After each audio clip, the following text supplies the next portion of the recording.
เป็นได้บัดนี้คือให้แท้อยากนอนบ่จักบ่โอ้เอาจังน้อยจังนอนใช่หาลงมาเบิ่งพี่อยู่เบิ่งแน่ให้ปลาลุงเบิ่งแน่นี่บ่จะอยากนอนบ่โอ้รอบเช้านี่ยังบ่ทันได้นอนเนาะเอาพี่น้อยเนาะเปิดภาพเปิดมุมกล้องมากะมาพบมาเจอกันอีกคือเก่าเนาะอยู่เขตของทางกระเจืองทางน้องหังเนาะทางกระเจืองก็ยังบ่ทันได้มาพี่น้องเนาะเฮ็ดเวียกเฮ็ดงานไปเอาแฮงเขาเจ้าบ่แม่นล่มแล้วบ่จักพี่น้องเนาะโอ้ยเฮ็ดเวียกก็เฮ็ดเอาแท้เอาว่าเนาะเอาพอดีว่าเข้ามานี่ก็ในระหว่างช่างกับพักเที่ยงกินข้าวกินน้ำเนาะบ่ใช่ว่าถ้าว่าทางกระเจืองว่างแล้วก็สิชวนน้องเพิ่นไปทำบุญน้ำกันเนาะอยู่วัดภูกวงวัดที่เฮาฮู้จักฮู้คุ้นเคยกันที่ผ่านมานี่แหละเพียงเนาะและมีเจ้าภาพหลายท่านหลายครอบครัวที่ร่วมเป็นเจ้าภาพมาสร้างศาลาการประเรียนหรือว่าโคแจกนั่นแหละพี่น้องเนาะเนาะกราบทักทายสบายดีและสวัสดีพ่อแม่พี่น้องเบิดสุขุสุคนได้พี่น้องเด้อเนาะพบเจอกันอีกคือเก่าคือเดิมเพิ่มเติมแน่กะทางหมู่เสียงเนาะพี่น้องเนาะพอดีว่าทางแม่อาดงได้ฝากเงินมาได้ให้ทางหมู่เสียงนี่ซื้อน้ำจำนวน100 แพ็คเนาะไปถวายอยู่วัดภูกวงวันนี้แหละพี่น้องหมู่เสียงก็ได้ซื้อมาแล้วจอดไว้เฮือนทางน้องซอนพูแต่ว่าสิมาถามเบิ่งทางเนาะเจืองแต่ว่าทางน้องเพิ่นนี่ยังบ่ทันได้มาอยู่เนาะโอ้ยเอาเป็นรอบหน้ารอบในพุ่นแล้วสิพี่น้องจังว่าจังคุยน้ำกันอีกทีนึงเนาะถ้ามีโอกาสจังไปร่วมทำบุญน้ำกันเนาะเอาละพี่น้องกันมาเบิ่งทางนี้ก่อนแล้วจังพ่วงไปวัดถวายน้ำน้ำกันเนาะพี่น้องเนาะเป็นนี่เด้อคือให้แท้ฮะคือให้คือห้องแท้บ่โอ้ยยังบ่ทันได้นอนอยู่บ่ตอนเช้ามานี่นอนแต่เช้าเอาสบายดีเอาแก้มคือแดงแท้เป็นยังนะทาลิปสติกบ่อากาศหนาวบ่โดยกันหนาว เอากินส้มโอ้เอามือจับมาเลยเนาะเอาแฮนโอ้แฮนเลยบาทนี่บ่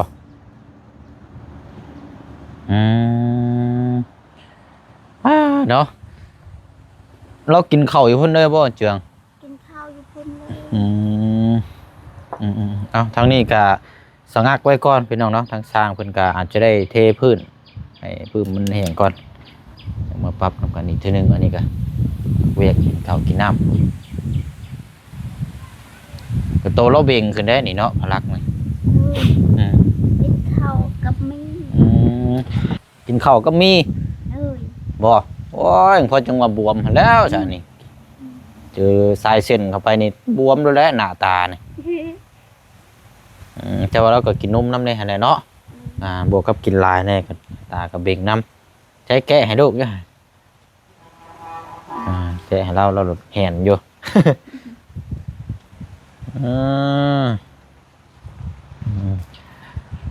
เอาสนอทางเจืองบ่อยู่บ่เป็นหยังสนอคิดว่าสิถ้าอันทางเราว่างนะว่าสิชวนไปวัดสิดอกไปวัดนี่ผู้วัดบ้านดงนี่ทางคาเอาเวียกเอาแห้งอยู่พี่น้องเนาะเลยเนาะโอเคเสร็จเด้อเดี๋ยวมันบ่เสียงไปก่อนเด้อไปถวายน้ำอยู่วัดก่อนเนาะไปเอาทางน้องพลักนอนก็ได้บัดนี้เนาะใช้ช่วงที่อยากนอนละไทยยุมันบ่สมปานใดเจียงมันหวานอยู่เนาะไปซะเนาะใช้อันทางผู้ได้อยู่เทิงบ่เราไปยัง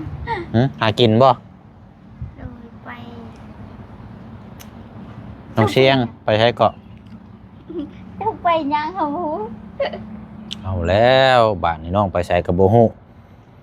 มันเราไปเอาพักบ่แม่นลอยเมื่อบ้านแล้วบ่จักเอาเบิ่งได้น้องเด้อน้อยแล้วลงทางเมื่อบ้านได้หาเนาะไปเนาะหาละตามนั้นแหละพี่น้อยเนาะ เดี๋ยวพบเจอกันอยู่วัดเด้อพี่น้องเด้อเนาะสาธุโมทนาบุญกับทางเมอดงเนาะพี่น้องเนาะวันนี้ก็ทางเมเพิ่นก็จะเป็นเจ้าภาพถวายน้ำจำนวน100แพ็คเนาะทางวัดนี่ก็ทางเมเพิ่นก็โอ้พี่น้องเอ้ยว่าร่วมทำบุญน้ำกะหลายรอบแล้วเนาะพี่น้องเนาะไปแล้วพี่น้องเนาะ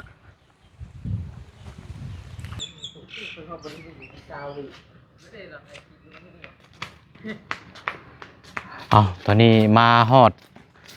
วัดภูกวงเนาะศาลากันโปรเดียนก็ถือว่าหลังคงหลังคาเนาะโอ้พี่น้อยอันพี่จัวนิมนต์ยาให้หน่อยเด้ออ๋อ เอาเดี๋ยวขนน้ำกันพี่น้อยเนาะน้ำจำนวน100แพ็ค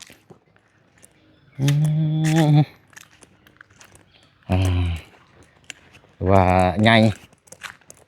หลังคานี่กันจะเลี้ยวแล้วบ่นี่พี่น้อยเนาะหรือว่ายังอยู่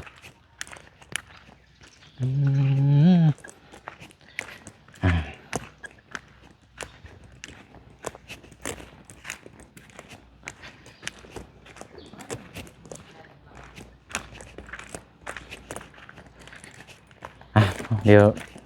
นิมนต์พี่จัวนี่แหละพี่น้องเนาะคนน้ำซอยตอนจะแรกว่าสิให้ทั้งอาเจืองมาคนน้ำซอยบัดทางน้องเพิ่นก็บ่ว่างพี่น้องเนาะก็อยากมารวมทำบุญน้ำกันวัดนี่แหละ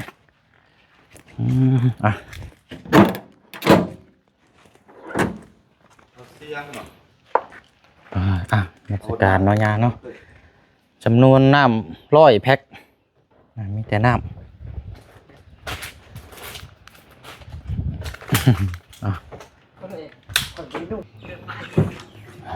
เนาะน้ำกัน100แพ็คไปหน่อยแต่เวลา16,000กีบเนาะวันนี้เบิดล้าน600,000กีบ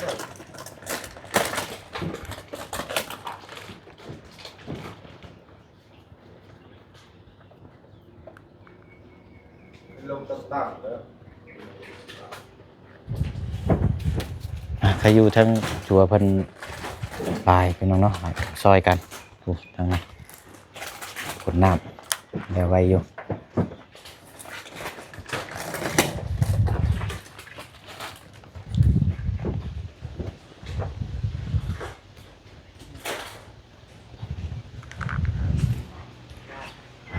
เนาะ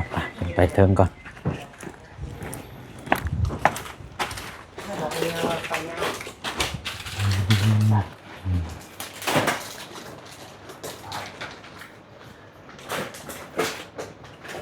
เอาจัว โอ้ยราชการแล้วจังมือแล้วก่อน3-4 มื้อโอ้เอานี่แหละพี่น้องเนาะทางสร้างเนาะอดีตสร้างนี่ก็เป็นพี่จัวแล้วบัดนี้อยู่ใน3 มื้อนี้แล้วเนาะหลังจากที่เฮาได้ติดตามที่เรื่องราวที่บ่ค่อยดีบ่งามปานนั้นเพิ่นก็ได้มาบวชเนาะพี่น้องทางสร้างเสียงแต่ก่อนเนาะนี่ก็เป็นจัวไปอะไรเนาะเดี๋ยวรวมถวายน้ำกันนึกว่าเนี่ยพอเลยเนาะโอ้จำไม่ได้เลยล้างแล้ว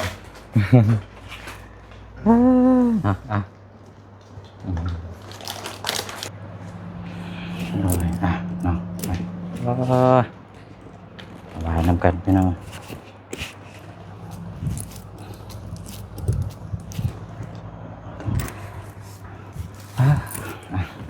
บ่ได้มานานเลยโดนจนว่าสิครึ่งนั่นแหละประจักษ์เนาะกะได้มีโอกาสเนาะโอกาสก็ถือว่ามาร่วมทำบุญน้ำกันอีกปีใหม่เนาะพี่น้องทางวัดภูกวงบ้านดงสวรรค์ดงสวรรค์เนาะก็มีน้ำจำนวน100แพ็คจากเจ้าภาพทางเมอาดงอยู่ประเทศไต้หวันโอ้อยู่ไต้หวันตอบก่อนหน้ากับทั้ง แม่เป็นแบบ ผมดูคณะเพิ่นเนาะ ก็เป็นแบบครอบครัวแบบ โอ้ คนเดียวเพิ่น แม่อาดงบอก โดยไงมาดง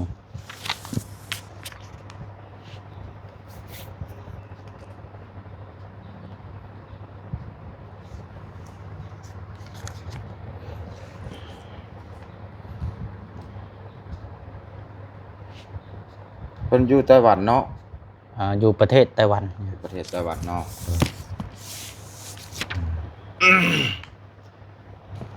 ครับน้ำประเคนน้ำให้นะสาธุสาธุอิมังสัพพะวัตถุทานังสัพพะลิวาลังอธิถามิน้ำยาเตรียมแล้วบอก มีได้ยัง เอาฮับพรเด้อโยมแม่อาดงเพิ่นมีศรัทธาเนาะน้ำดื่มฝากเป็นสะพานบุญนำบ่าวเสียงเนาะมาถวายน้ำดื่มแด่วัดภูกว่างพุทธารามบ้านดงสวรรค์แห่งนี้มื้อนี้อาตมาภาพได้รับเอาแล้วสาธุเนาะรับพรพร้อมกันเด้อโยมแม่อาดงยะถาวาลิวะหาปุลาปะลิปุเรนติสาคลังเอวะเมวะอิโตทินังเปตานังอุปกัปปติอิสิตังปัฏฐิตังตุมังคิปะเมวะสมิสาตุสัพเพปุเรนตุสังกปาจันโทปันนาลโสยะธรรมนิโสติลาโสยะธาสัพพิติโยวิวัสสันตุสัพพะโลกโควินาศสันตุมาเต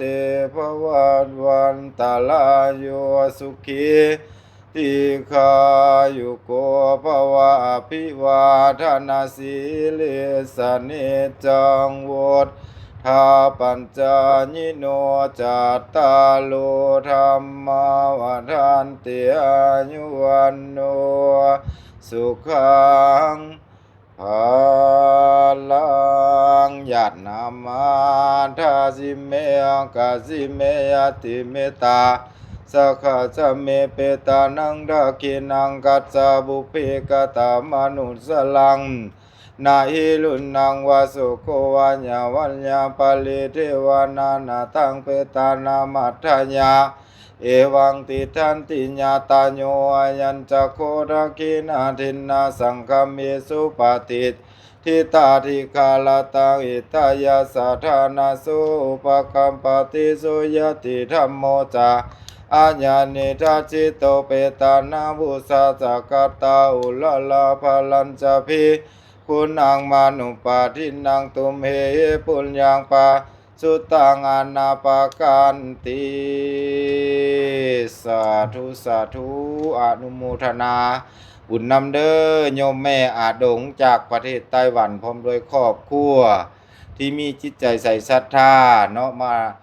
ถวายน้ำให้แก่วัดภูกว่างพุทธารามบ้านดงสวรรค์แห่งนี้จำนวน100แพ็คเนาะอาตมาได้รับเอาแล้วโดยมีการสะพานบุญจากเบาเสียงเนาะเพิ่นมามอบเวรเคนถวายให้ได้รับแล้วเด้อโยมแม่เด้ออาตมาได้รับแล้วขออวยใส่ให้พรให้โยมแม่พร้อมด้วยครอบครัวให้บุญรักษาคุณพระคุ้มครองหายใจเข้าก็ให้จิตสงบหายใจออกก็ให้ทุกข์ซุมเจ้านั้นจางหายอยู่ที่ใดก็ขอให้มีผู้คนเมตตาตื่นเช้ามาให้ซุมเจ้านั้นโชคดีครอบครัวให้ร่มเย็นเป็นสุขคิดสิ่งใดหวังสิ่งใดขอให้ได้สมดังความมุ่งมา่ปรารถนาทุกสิ่งทุกประการอันใดที่ซุมเจ้าได้ทานไปแล้วก็ขอให้เป็นบันไดแก้วบัวทองห้องนั่งให้สำเร็จความหวังดังมโนนึกเอาไว้ใจซุมเจ้าปรารถนาเด้อโยมแม่เด้อนับแต่มื้อนี้ต้นไปขอให้ซุมเจ้าจงเจริญก้าวหน้าการกรุงเงืองสุขหังมั่งมีให้ซื้อใดขายหมานกิจการค้าขายอันใดให้เจริญยิ่งขึ้นไปให้บุญรักษาธรรมะรักษาวาสนาดีลูกหลานให้กตัญญูกตเวทีให้ซุมเจ้าสุขทางกายสบายทางใจทั้งภพหน้านี้และภพหน้าต่อไปด้วยเถิดสาธุ มาจากผูกแขนเนี่ย ได้อ่า ผูกแขนครับ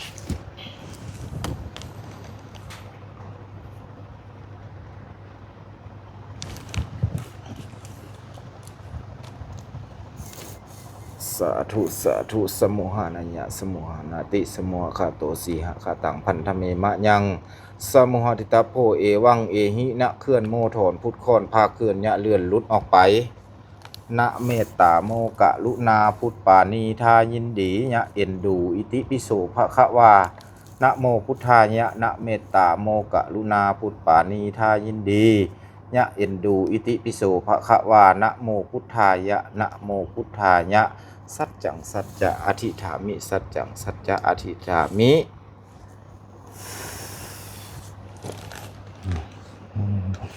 สาธุอนุโมทนาบุญนำเบาเสียงเด้อในมานอมถวายเป็นสะพานบุญให้โยมแม่อาดงเนาะจากประเทศไต้หวันพร้อมด้วยครอบครัวเพิ่นมามอบน้ำจำนวน100แพ็คได้รับแล้วเนาะอนุโมทนาบุญนำทั้งผู้มามอบและเจ้าภาพเนาะขอให้มีความสุขความเจริญสุขทางกายสบายทางใจอายุวันนะสุขะพละให้มันยืนเด้อเบาเสียงเด้อสาธุ เนาะก็อัปเดตทั้งวัดก่อนย่าวันช่วงนี้มีงานอย่างเพิ่มเติมเลยเนี่ย เดี๋ยวจะมีงานฮดเนาะฮดญา โอ้ เทลาพิเศษกฮดสงฆ์ญาในเดือน3เป็นเดือนมีนาเดือนหน้าแม่นวันที่21วันที่21ในวัดเราจะมีการเทพื้นเนาะเทพื้นปูกะโลทั้งเทิงเลยในสร้างติดลิงลายเนี่ยยังเพิ่นยังบ่วางยังบ่ทันได้เอานี้ขึ้นเพราะว่าถ้าเอาโครงขึ้นแล้วแม่นได้ติดลายทั้งเทิงนำเด้จังได้เอาขึ้นผมก็เลยยังบ่ทันเอาขึ้นงานต่อไปแล้วมันสิได้เทพื้นนี้เทพื้นก้อนงานฮดอาญาอีกให้สำเร็จเทพื้นให้เคลียร์สถานที่รับรองเนาะแม่นสถานที่รับรองญาติโยมศรัทธาที่เดินทางมาร่วมให้มันสะดวกสบายในการจัดสถานที่นะคิดว่าแพร่ผายใหญ่กว้างนำศรัทธาญาติโยมเด้อผู้ละเล็กผู้ละน้อยผู้อยู่ไกลภายในและต่างประเทศเชิญร่วมเป็นเจ้าภาพเจ้าศรัทธาเนาะในการเทพื้น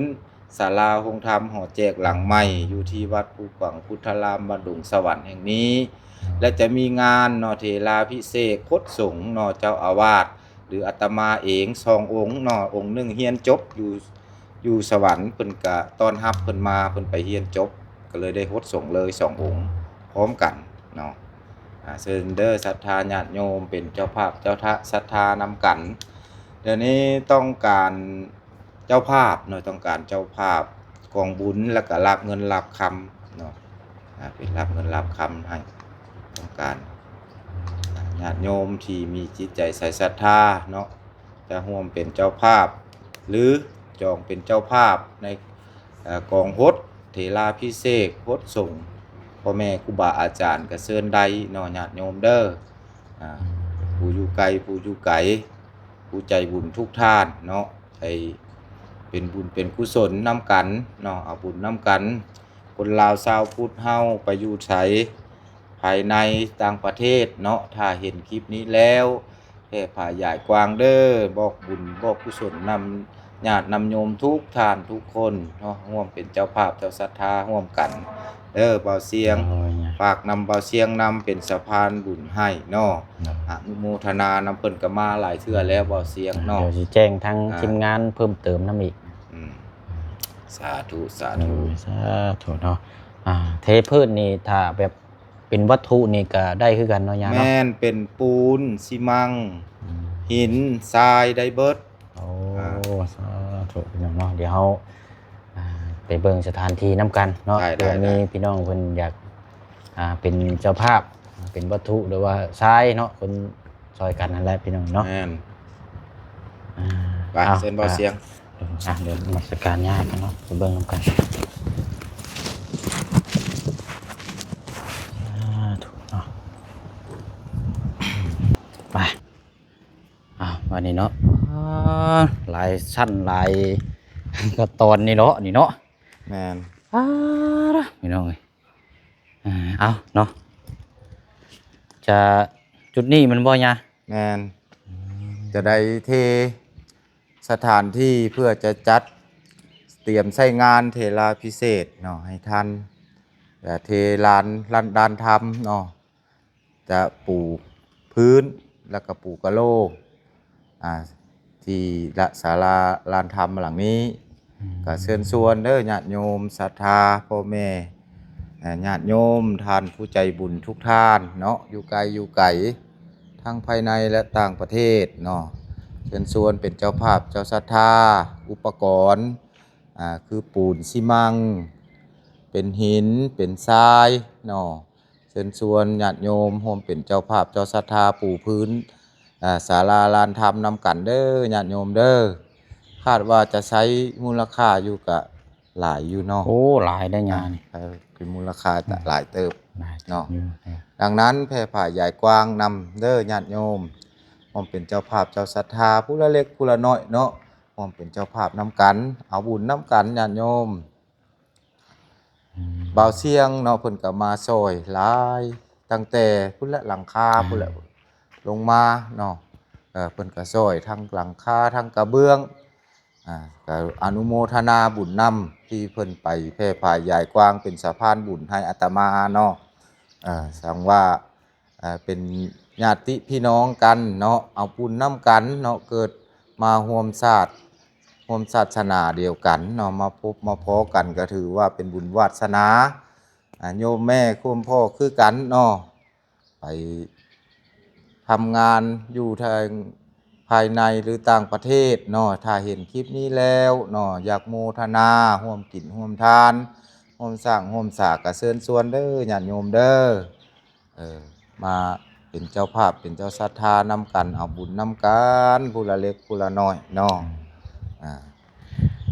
งานรัตนพิเศษกนี่เดือน3มันบ่ยะ แม่นเดือนมีนา เดื เดื อ อน น มีนา 3วันที่21เป็นมื้องานเป็นงานฮดสงฆ์จำนวน2องค์เนาะจำนวน2องค์ฮดสงฆ์ แต่ว่างานจะเริ่มเทนี่เริ่มบ่ได้ยะตัวนี้ ว่าเริ่มเทนี่ก็คาดว่าในเร็วๆนี่แหละเริ่มเทน่ะ แต่ว่าเป็นปูนเป็นแห่เป็นทรายยังคือยังบ่ทันมีเนาะ ยังบ่ทันมี โอ้ ยังบ่ทันมี เนาะครับจะได้เทพืชนี่ให้มันงามติดตากะโลแล้วก็พอดีหำห้องเนาะทางผู้คนที่เพิ่นมาเป็นห่มพอดีเลยเป็นร่ม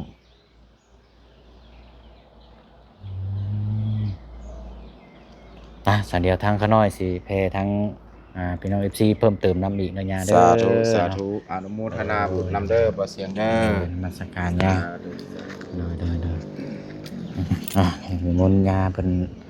อันนี้ก่อนบัดนี้พี่น้องเนาะเนาะสบายดีปีใหม่นํกันอีกรอบนึงเนาะพี่น้องเนาะอยู่วัดผู้กวางเด้อพี่น้องเด้อเนาะมื้อนี้พาพี่พาน้องมาเอาบุญนํกันเนาะถือว่าเป็นอีกวัดนึงเนาะที่ศรัทธาเลื่อมใสจากทางผู้ใหญ่ใจบุญหลายท่านหลายครอบครัวแล้วก็ทางทีมงานเฮาเนาะที่มีส่วนร่วมจับบายหรือว่าประคองนํกันเนาะมามื้อนี้ก็มีน้ำจำนวน100แพ็คพี่น้องจากทางเมอาดงเนาะพี่น้องเนาะอยู่ประเทศไต้หวันเอาการนี่แหละพี่น้องเนาะก็ฝากพ่อแม่พี่น้องศรัทธาชาวพุทธเฮาทั้งหลายเด้อพี่น้องเด้อเนาะว่าเป็นเจ้าภาพเจ้าศรัทธาสมทบซอยกันเทพื้นตัวนี้แหละพี่น้องเนาะเป็นปูนหรือว่าสิเป็นแห่เป็นทรายเป็นเด็กเนาะตะนางอะไรพี่น้องสิมีอยู่ 2-3 อย่างหลักๆแล้วก็เม่นปูนแห่ทรายเนาะค่าแรงเพิ่นเนี่ยจะซอยกันนี่แหละพี่น้องเนาะซอยกันแล้วก็ติ๊กกระเบื้องตะกะโลเพื่อหับห้องงานรัตนาพิเศษเนาะทางญานี่แหละพี่น้องเพิ่นจะลดทรงเนาะ2 องค์เดือน3เดือนมีนาวันที่21นี่แหละพี่น้องใกล้สิมาฮอดมาถึงนี่แหละพี่น้องก็เลยจะเตรียมรับรองเทพื้นนี่เนาะแต่ว่างบก็ยังขาดพี่น้องเนาะยังขาดอยู่ยังขาดหลายเลยล่ะพี่น้องเนาะเพราะว่าสิใช้งบเบิ่งเนาะพี่น้องแม่นเบิดเลยเด้อนี่ว่าเอาเทโอ้เนาะเอาจังได๋ก็ฝากพ่อแม่พี่น้อง FC เฮาชาวพุทธ ทั้งหลายเด้อเนาะที่รับชมในคลิปของทางช่องทางพอน้องเปียวในตอนนี้นะพี่น้องเนาะบ่ว่าสิติดต่อไปในช่องทางทีมงานเฮาเนาะทางใดก็ขอสาธุโมทนาบุญนํกันเนาะพี่น้องเนาะฝากพ่อพี่น้องร่วมโมทนาบุญนํกันพี่น้องเนาะคนเด็กคนน้อยพี่น้องเนาะมื้อนี้ก็สิได้ขอจบคลิปขอตัวเดินทางไปเฮ็ดเวียกต่ออีกก่อนเนาะสาธุโมทนาบุญกับทางเจ้าภาพมื้อนี้เนาะทางแม่อาดงเด้อเนาะอยู่ประเทศไต้หวันเนาะขอให้มีแต่สุขภาพร่างกายแข็งแรงพลามัยโรคภัยขาเจ็บเนาะบ่ให้มาเบียดมาทัดให้มีแต่ความสุขความเจริญเวียกงานเนาะบ่ว่าสิธุรกิจก็ขอให้ประกอบส่วนใดๆก็ขอให้รุ่งเรืองตลอดปีและตลอดไปเด้อเนาะไปเนาะบ๊ายบายเด้อพี่น้องเอ้ยลาไปแล้วเนาะสาธุโมทนาบุญนํกันเนาะ